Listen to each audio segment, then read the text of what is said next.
Apa pun solat tarawih di sisi mazhab Syafi'i jika dibuat 8 rakaat, 10 rakaat. Hamba sebut dah dah. Ada pendapat kata tak boleh tarawih. Imam Syafi'i sendiri memilih pendapat tak boleh tarawih. Boleh qiyamul lail. Pahala semaya tu boleh. Tak sudah bimbang lah buat 8 pun boleh pahala. Tapi tarawih boleh kodok. Pahala tarawih lain pula. Nah, semaya ni kan dia ada pahala-pahala dia. Pahala tarawih, pahala tasbih, pahala. Kalau kita atas nama pahala maya sunat boleh belaka, tak semaya. Nak maya ke apa kau maya sunat boleh belaka, tak syarat tarawih.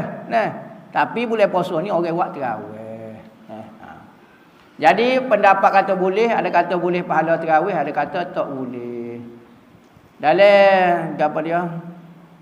Ta'liq Yaqub tu kata separuh. Separuh maknanya 10 bukan 8. Separuh 20, 8 kau tak 10. 10 dia. Dia kata 10 boleh. 8 tak boleh lagi. Pendapat. Jadi gini, kalau di negeri Sembilan gini. Ta'i semaya 8 rakaat tubik Wahabi tu. Aceh. 8 rakaat tubik orang kata Wahabi. Lepas 10 rakaat tubik Ahmadi tu. Syekh Ahmadiyah dia buat 10 rakaat. 20 baru buat kita. Nah, gitu. Bukan nak kata semestinya. Kadang-kadang dia buat kita 8 juga, lipat buat kita. Nah, maya tarawih tanya-tanya sungguh tanya email kuat sedap lah. Tu tanya nak beli baju raya. Sudah malam ni janji oleh raya pula lah. Tarawih pun duk buat ibadat lain lah malam ni. Tak usah buat ibadat semaya lah. Wow.